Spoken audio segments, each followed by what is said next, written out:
स्वागत है आप सभी का आज की खबर में। नमस्कार, मैं हूं प्रीति सिंह। अगले आधे घंटे में होंगी देश और दुनिया की तमाम बड़ी खबरें। राज्यों की सुर्खियों पर भी डालेंगे नजर। आइए शुरुआत करते हैं हेडलाइंस के साथ। गुजरात में पहले दौर के लिए थमा चुनाव प्रचार। 89 सीटों पर 1 दिसंबर को वोटिंग। दूसरे दौर के लिए चरम पर चुनाव प्रचार।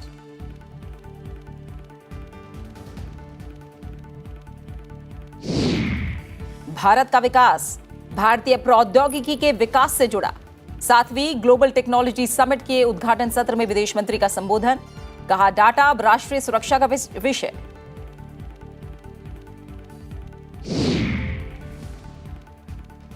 कट्टरपंथ से निपटने में उलेमा की अहम भूमिका। दिल्ली में इंटरफेथ हार्मनी इवेंट में बोले राष्ट्रीय सुरक्षा सलाहकार। कहा, धर्म का ना हो संकीर्ण इस्तेमाल।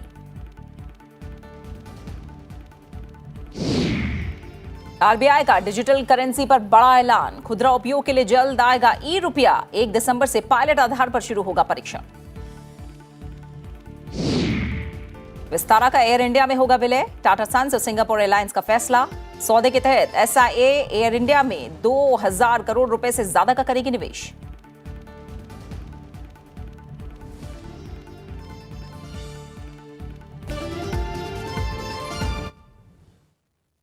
और खबरों में सबसे पहले बात करेंगे गुजरात विधानसभा चुनाव से जुड़ी खबरों की।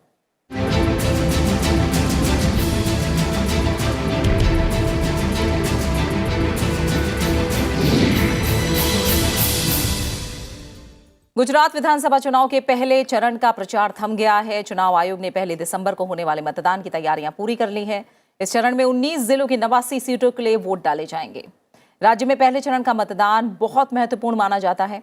इस चरण में जिन जिलों में मतदान होना है वो है कच्छ, सुरेंद्रनगर, मोरबी, राजकोट, जामनगर, देवभूमि द्वारका, पोरबंदर, जूनागढ़, गिर सोमनाथ, अमरेली, भावनगर, बोटाद, नर्मदा, भरूच, सूरत, तापी, डांग, नवसारी और वलसाड़। मुख्य मुकाबला बीजेपी, कांग्रेस और आम आदमी पार्टी के बीच है। मतदान केंद्रों और कर्मचारियों की सभी जरूरी व्यवस्था हो चुकी है। मतदान के दौरान उपयोग में ली जाने वाली ईवीएम और वीवीपैट भी तैयार हैं। चुनाव के दौरान महिला और दिव्यांग मतदाताओं के सशक्तिकरण के लिए विशेष इंतजाम किए गए हैं। इसके तहत कई ऐसे केंद्र बनाए गए हैं जहां मतदान की पूरी व्यवस्था महिला कर्मचारियों के हाथों में होगी। राज्य में 2 चरणों में होने वाले विधानसभा चुनाव में प्रथम चरण में 70 महिलाओं समेत 788 प्रत्याशी मैदान में हैं। मतदान के लिए 25,430 मतदान केंद्र बनाए गए हैं। सबसे ज्यादा 44 उम्मीदवार लिंबायत सीट से खड़े हुए हैं। मतगणना हिमाचल प्रदेश विधानसभा चुनाव की मतगणना के साथ 8 दिसंबर को कराई जाएगी। सभी ट्रेनिंग भी हो चुका है एंड सीएपीएफ में मिलिट्री फोर्सेस भी आ चुका है। तो पोलिंग स्टाफ है, more than 1 lakh polling staff इसके साथ जुड़ा हुआ है। सेंसिटिव पोलिंग स्टेशंस के ऊपर तो 100% वेबकास्टिंग तो किया है। कहाँ कहाँ कम्युनिकेशन का गैप है, फॉर एग्जांपल टेक्निकली नहीं हो सकता है वेबकास्टिंग, उसमें तो हमने वीडियोग्राफी का आयोजन किया है। एंड सेंट्रल गवर्नमेंट का ऑफिसर्स है, उसका माइक्रो ऑब्जर्वर तरीके पर हमने नियुक्त किया है। सूरत के जिलाधिकारी और निर्वाचन अधिकारी आयुष ओक 16 निर्वाचन क्षेत्रों में चुनाव व्यवस्था का ध्यान रख रहे हैं। 1 दिसंबर को होने वाले चुनाव की तैयारियों की बारीकियों पर हमारे संवाददाता अखिलेश सुमन ने उनसे खास बातचीत की। आयुष ओक सूरत जिले के कलेक्टर और डिस्ट्रिक्ट मजिस्ट्रेट हैं, लेकिन चुनाव का दारोमदार भी इन्हीं के कंधे पे है। आप डिस्ट्रिक्ट मजिस्ट्रेट हैं, आप डिस्ट्रिक्ट इलेक्टोरल ऑफिसर हैं, दोहरी जिम्मेदारियाँ भी हैं, तो किस तरह चुनाव की जिम्मेदारी आप पूरी कर रहे हैं? सूरत में 16 विधानसभाएं हैं। 16 विधानसभाओं में मिलके लगभग हमारे पास 47,50,000 से भी ज़्यादा वोटर्स हैं और उनके वोटर लिस्ट एनरोलमेंट और इलेक्टोरल रोल को अपडेट करने में हमने पिछले 1 साल में काफ़ी मेहनत की है। जो नए युवा वोटर्स हैं जो 1 अक्टूबर 2022 तक 18 साल पूरे कर चुके हैं, उनको भी हमने एनरोल करने की काफ़ी कोशिश की है और हमको उसमें सफलता भी मिली है। ये चुनाव 1 तारीख को संपन्न हो जाएगा, उसके बाद इसको कहाँ रखेंगे? एक ही जगह पे है, सारा सूरत में रखा जाएगा या 2-3 सेंटर? सूरत में मॉडल ऐसा होता है कि फर्स्ट रैंडमाइजेशन के बाद हमने ईवीएम्स को हर एक असेंबली कॉन्स्टिट्यूंसी को अलॉट कर दिया है। तो अभी every assembly constituency will have its own receiving end dispatch centre, वहाँ पे उनके स्ट्रॉन्ग रूम्स भी बने हैं। अभी फ़िलहाल ईवीएम्स वहीं पे है, वहाँ से वो अलॉट होंगे, वो बूथ पे जाएंगे, वोटिंग ख़त्म होने के बाद वो वापस वहीं आएंगे रिसीविंग सेंटर में, और उसके बाद सारी रिसीविंग की एक्टिविटी पूरी हो जाए तो उसके बाद सेंट्रल पैरामिलिट्री फोर्सेस के आर्म्ड एस्कॉर्ट में उन सभी ईवीएम्स को हमारे काउंटिंग सेंटर में लाया जाएगा। सारी 16 विधानसभा मिलके 2 काउंटिंग सेंटर्स हैं, एक गांधी इंजीनियरिंग है और एक SVNIT है। गांधी इंजीनियरिंग में 10 विधानसभा का काउंटिंग होगा और SVNIT में 6 का होगा। कुछ अमुक वोटर बोलेगा कि उसका नाम नहीं दिखा, तो ऐसी शिकायतों को दूर करने का कोई अवसर होगा क्या आपके पास? इसीलिए हमने अभी एक्सटेंसिव अवसर की एक्टिविटी चला रहे हैं, स्वीप की एक्टिविटी, कि आप बाकायदा आपका नाम ऑनलाइन भी चेक कर सकते हैं। nvsp.in की वेबसाइट भी है, इलेक्शन कमीशन के 2 ऐप्स भी है, एक एंड्रॉयड बेस्ड ऐप है, एक iOS बेस्ड ऐप है। तो मेरी सभी से यही विनती रहेगी कि आप आपका नाम पहले चेक करवा लें कि वोटर लिस्ट में है कि नहीं, और फिर दूसरी चीज़ आप ये चेक करवा लें कि आपको कौन से पोलिंग स्टेशन लोकेशन पे जाना है। और वहीं सूरत के जो पुलिस कमिश्नर हैं, उनकी निगरानी में 13 विधानसभा क्षेत्र हैं। सुरक्षित और शांतिपूर्ण मतदान के लिए पर्याप्त व्यवस्था की गई है। अजय कुमार तोमर जी हैं सूरत सिटी के पुलिस कमिश्नर, और इनके कंधे पे बड़ी जिम्मेदारी है विधानसभा चुनाव को संपन्न कराने की। अजय जी, किस तरीके से इस विधानसभा चुनाव को आप संपन्न करा रहे हैं? सूरत शहर में 13 विधानसभा कॉन्स्टिट्यूंसीज हैं और उनके लिए पूरी शहर पुलिस पूरी मुस्तैदी से कार्यरत है। इसके अलावा ख़ास तौर पे चुनाव के लिए 80 सेंट्रल आर्म्ड पुलिस फोर्सेस की कंपनीज भी हमारे पास हैं, जो फ्लाइंग स्क्वाड्स हैं वो भी काम कर रही हैं, स्टैटिक सर्वेलेंस टीम्स भी काम कर रही हैं, हमारी QRTs भी हैं, सेक्टर मोबाइल्स भी हैं। तो शहर के लगभग हर विस्तार में, हर एरिया में सफिशेंट पर्याप्त संख्या में पुलिस फोर्स तैनात है। हमारी जो चुनाव की व्यवस्था स्कीम है, बंदोबस्त स्कीम है, वो भी तैयार है। We are confident, law and order पूरी तरह से कंट्रोल में है। निष्पक्ष और एकदम शांतिपूर्ण मतदान सूरत में होगा, हमें पूरा विश्वास है। और चुनाव से जुड़ी कुछ और खबरों पर एक नजर डालते हैं। केंद्रीय गृह मंत्री अमित शाह ने आज चुनाव प्रचार के आखिरी दिन धुआंधार प्रचार किया। अमित शाह ने दाहोद, खेड़ा और अहमदाबाद जिलों में चुनावी रैलियों को संबोधित किया। बीजेपी के राष्ट्रीय अध्यक्ष JP नड्डा ने वडोदरा में 2 और दाहोद में 1 जनसभा को संबोधित किया। इस दौरान उन्होंने सरकार के विकास कार्यों को गिनाया। गुजरात के मुख्यमंत्री भूपेन्द्र पटेल ने आज मेहसाणा जिले की बेचाराजी विधानसभा क्षेत्र में रोड शो करके लोगों से बीजेपी को जिताने की अपील की। उत्तर प्रदेश के मुख्यमंत्री योगी आदित्यनाथ ने आज वडोदरा में 1 जनसभा को संबोधित करके विपक्ष पर निशाना साधा। साथ ही गोधरा में रोड शो करके लोगों से वोट की अपील की। आम आदमी पार्टी के वरिष्ठ नेता और पंजाब के मुख्यमंत्री भगवंत मान ने प्रदेश के कई इलाकों में रोड शो करके चुनाव प्रचार किया।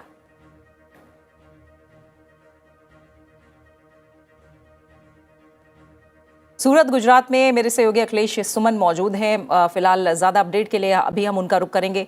अखिलेश, पहले दौर का जो प्रचार है वो थम गया है। 89 सीटें जो कि सौराष्ट्र, कच्छ और दक्षिण गुजरात की सीटें हैं। हम जानते हैं कि दक्षिण गुजरात में बीजेपी ने जबरदस्त जीत हासिल की थी। सौराष्ट्र में टक्कर उसे मिली थी कहीं ना कहीं कांग्रेस से। इस बार कैसा चुनावी मुकाबला इन तमाम 89 सीटों पर आप देख रहे हैं और चुनाव को लेकर किस तरह की तैयारियां? हाँ, देखिए, निश्चित तौर पर पिछली जो चुनाव की तैयारी है, चुनाव की तैयारी काफी जगह से शुरू हो गई थी। और जिस तरह से आपने देखा कि DM और SP दोनों में हमने बात की, तो दोनों में जो अस्वस्थ किया, उससे लगता है कि गुजरात के इस क्षेत्र में चुनाव में काफी अच्छा बंदोबस्त है। उसके अलावा यह भी पता चला कि देखिए गुजरात में इस तरह से तनाव या हिंसा की कोई परिपाटी नहीं है। इस तरह से लगता है पिछले चुनाव में भी बहुत कम देखने को आई है। तो इस तरह से कह सकते हैं कि मतदान का काम काफी शांतिपूर्ण तरीके से संपन्न हो। दूसरा कारण यह भी है कि चुनाव में जो भी उम्मीदवार हैं वो भी कहीं से सीनियर है, सोशल वर्कर है, तो इसलिए उनकी तरफ से कोई उठावे वाली और कार्रवाई की उम्मीद नहीं है। जहाँ तक से देखिए मुकाबले की बात है तो राजनीतिक तौर पर गुजरात इस बार ज़्यादा हो गया। और अखिलेश, आपकी आवाज बहुत साफ तरह से हम तक नहीं पहुंच पा रही है, लेकिन तैयारियों को लेकर लगातार आप अपडेट हम तक पहुंचा रहे हैं। और जैसा आप बता भी रहे हैं कि तैयारियां पूरी तरह से मुस्तैद है। 1 दिसंबर को पहले चरण का चुनाव होना और 1 दिसंबर को 89 सीटें हैं जिन पर अहम मुकाबला देखने को मिलेगा और मतदान प्रतिशत पर भी नजर रहेगी कि किस तरह से गुजरात की जनता इस दिन वोटिंग के लिए निकलती है। फिलहाल बहुत बहुत शुक्रिया अखिलेश सुमन आपका हमारे साथ जुड़ने के लिए और तमाम जानकारी को हम तक पहुंचाने के लिए।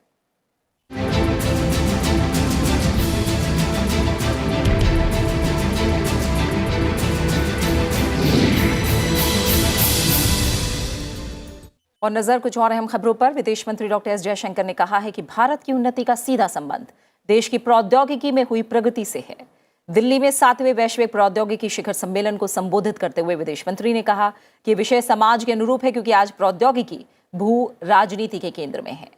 उन्होंने कहा कि देशों ने प्रौद्योगिकी का इस्तेमाल करते हुए अपनी राष्ट्रीय सुरक्षा से संबंधित निर्णय लिए हैं। एस जयशंकर ने कहा कि प्रौद्योगिकी के संबंध में कोई भी संशय नहीं कर सकता है।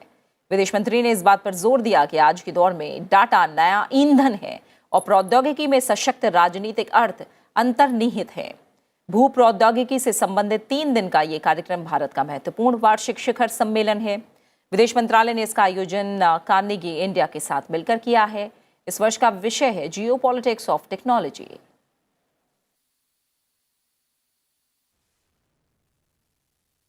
It's a false argument to present it as are you for globalization or against globalization.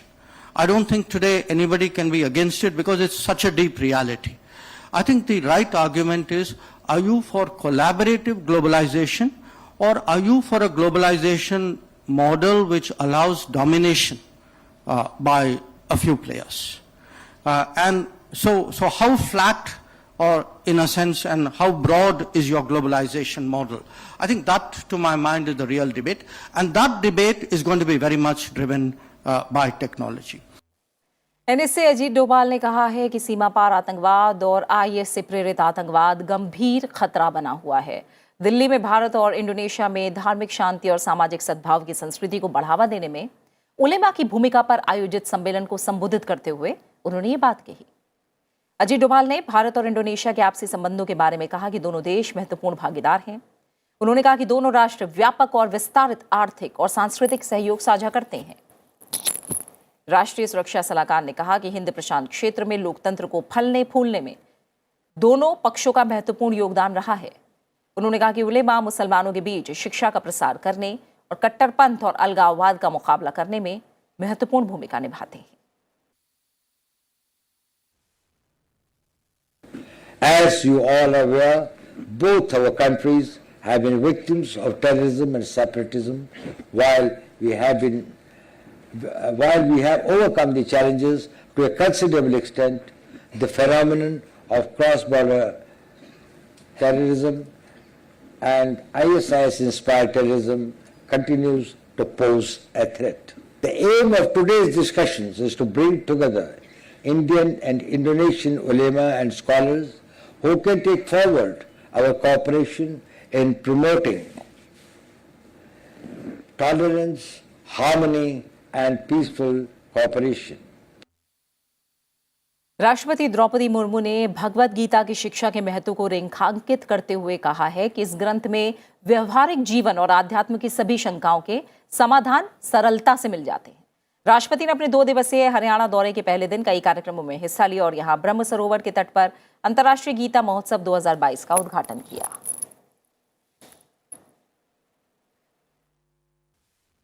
कार्यक्रम को संबोधित करते हुए उन्होंने कहा कि केवल 700 श्लोकों की गीता में सभी वेदों का सारांश समाहित है। गीता वेदांत का सबसे महत्वपूर्ण ग्रंथ है। उन्होंने कहा कि भगवत गीता विपरीत परिस्थितियों में उत्साहवर्धन और निराशा में आशा का संचार करने वाला और जीवन निर्माण करने वाला ग्रंथ है। इससे पहले राष्ट्रपति ने अंतर्राष्ट्रीय गीता महोत्सव में राज्य स्तरीय प्रगतिशील हरियाणा प्रदर्शनी को देखा। उपराष्ट्रपति जगदीप धनखड़ त्रिपुरा और पश्चिम बंगाल के दौरे पर हैं। अगरतला में उपराष्ट्रपति जगदीप धनखड़ ने महाराजा बीर बिक्रम कॉलेज में त्रिपुरा की ऐतिहासिक और सांस्कृतिक विरासत पर आयोजित प्रदर्शनी का उद्घाटन किया।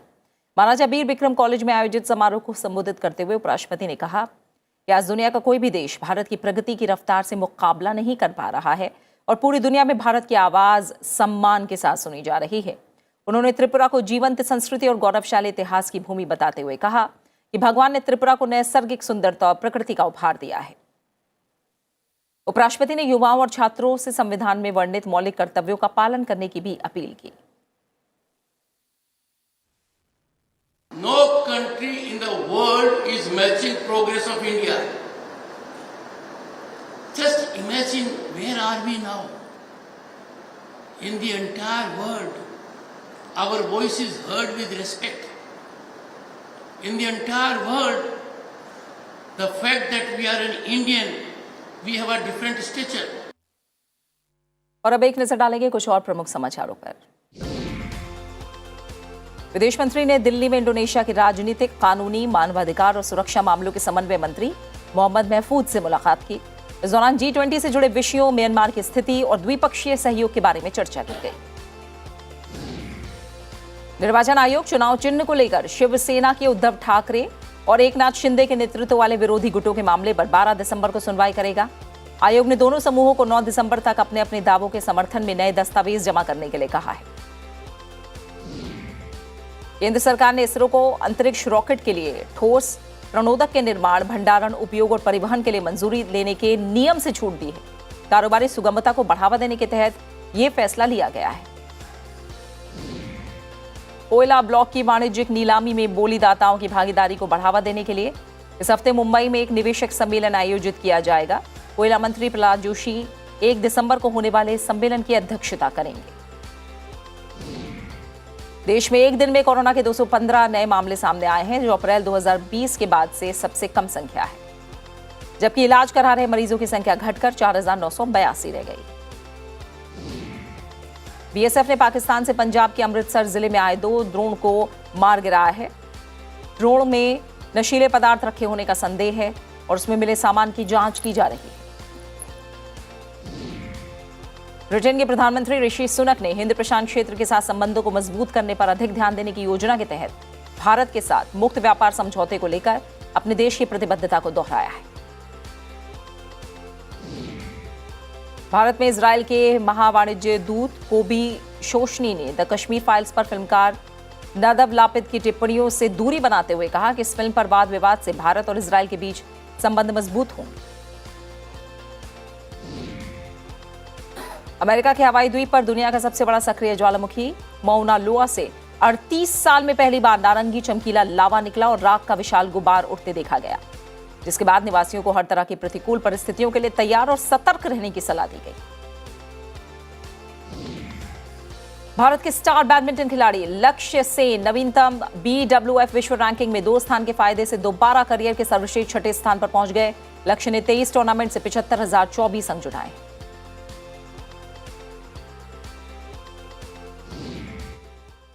आप बने रहे हमारे साथ, हम लौट रहे हैं एक छोटे से ब्रेक के बाद।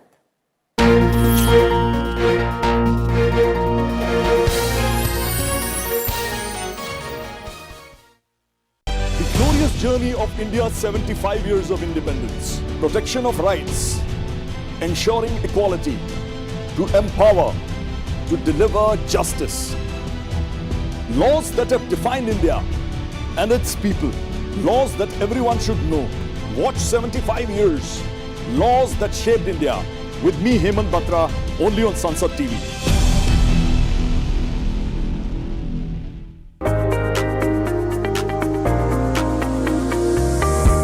The India Startup Story. Powerful ideas. Dynamic solutions. Innovation, enterprise. Its success and challenges. Packed in a brand new show, The Journey of Startups, only on Sunset TV.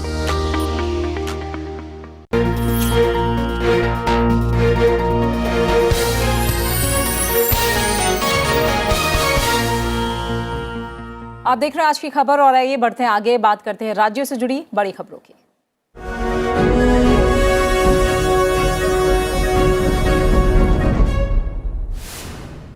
Madhya Pradesh में 7वें दिन कांग्रेस नेता राहुल गांधी के नेतृत्व में भारत जोड़ो यात्रा जारी है। उनके साथ कई कांग्रेसी नेता भी पदयात्रा में शामिल हुए। दिल्ली के मुख्यमंत्री अरविंद केजरीवाल ने आज एमसीडी चुनाव के लिए डोर टू डोर कैंपेन किया। उन्होंने कहा कि बीजेपी ने काम किया होता तो बड़े नेताओं को प्रचार में उतरने की जरूरत नहीं पड़ती। मेघालय मंत्रिमंडल ने असम से लगी राज्य की सीमा से सटे हिंसा प्रभावित मुकरोह गांव सहित खासी जयंतिया हिल्स क्षेत्र में 7 स्थानों पर पुलिस चौकियां स्थापित करने के प्रस्ताव को मंजूरी दी है। गैंगस्टर नेक्सस के खिलाफ एक कार्रवाई में राष्ट्रीय जांच एजेंसी ने उत्तर प्रदेश, पंजाब, राजस्थान, हरियाणा और दिल्ली के 6 जिलों में बड़े पैमाने पर छापा मारा। प्रयागराज में माघ मेले की तैयारी शुरू हो गई है। संगम तट पर साधु संतों ने गंगा पूजन करके माघ मेला के सकुशल संपन्न होने की कामना की।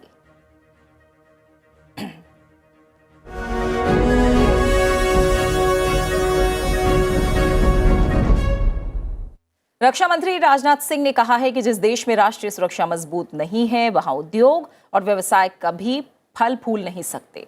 सशस्त्र सेना झंडा दिवस CSR सम्मेलन में अपने संबोधन में उन्होंने कहा कि सैनिकों के त्याग और बलिदान की वजह से हमारा देश पूरी तरह से सुरक्षित है। ऐसे में हमारा पूरा दायित्व बनता है कि हम उनके परिजनों की पूरी मदद करें। राजनाथ सिंह ने इसके लिए लोगों से उदारता से योगदान देने की अपील की। इस मौके पर रक्षा मंत्री ने सशस्त्र सेना झंडा दिवस कोष के लिए एक नई वेबसाइट भी शुरू की।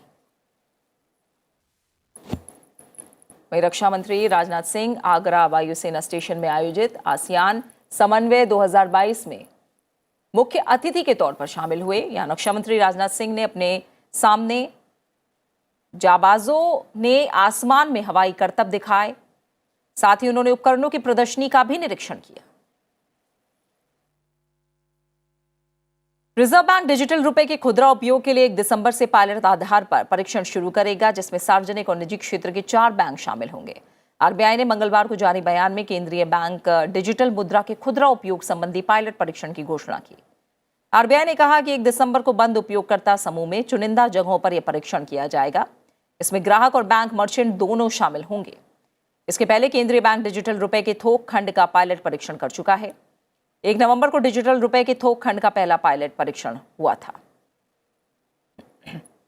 विमानन क्षेत्र में बड़े स्तर पर एकीकरण की तैयारी है। इसके तहत विस्तारा का एयर इंडिया के साथ विलय होगा। इस सौदे के बाद सिंगापुर एयरलाइंस की एयर इंडिया में 25.1% हिस्सेदारी होगी। सिंगापुर एयरलाइंस ने कहा है कि उसकी साझेदारी वाली विमानन कंपनी विस्तारा का टाटा समूह की एयर इंडिया में विलय होगा। विस्तारा में टाटा समूह की 51% हिस्सेदारी है। बाकी 49% हिस्सेदारी सिंगापुर एयरलाइंस के पास है। इस विलय सौदे के तहत SIA एयर इंडिया में 2058 करोड़ रुपए का निवेश भी करेगी। टाटा समूह ने बयान में कहा कि इस विलय के साथ एयर इंडिया देश की सबसे प्रमुख घरेलू और अंतर्राष्ट्रीय उड़ान सेवा देने वाली एयरलाइन होगी। उसके बेड़े में 218 विमान होंगे। SIA और टाटा का लक्ष्य मार्च 2024 तक इस विलय को पूरा करना है। ये नियामकीय मंजूरी पर भी निर्भर करता है। खबर अंतर्राष्ट्रीय जगत से जुड़ी।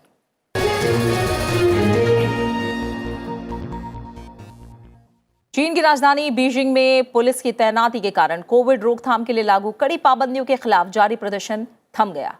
कोविड-19 पाबंदियों के खिलाफ जारी ये विरोध प्रदर्शन चीन के कई शहरों में फैल गए हैं।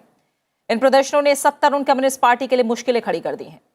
लोगों की नाराजगी कम करने के लिए अधिकारियों ने कुछ पाबंदियों में ढील दी है, लेकिन सरकार ने प्रतिबंधों को वापस लेने का कोई संकेत नहीं दिया है। संक्रमण के दैनिक मामलों की संख्या थोड़ी कम 38,421 रही। इससे पहले बीते कुछ दिन में कोविड-19 के रिकॉर्ड मामले सामने आ रहे थे। वहीं हांगकांग में प्रदर्शनकारियों ने चीनी विश्वविद्यालय के बाहर पोस्टर लगाए, जिन पर लिखा था डरना मत, भूलना मत, माफ मत करना। छात्रों ने अपनी पहचान छिपाने के लिए चेहरा ढक रखा था।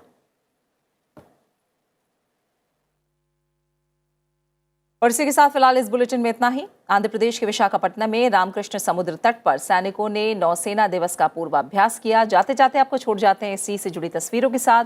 आप अपना अच्छे से ख्याल रखिए और मुझे दीजिए इजाजत। नमस्कार।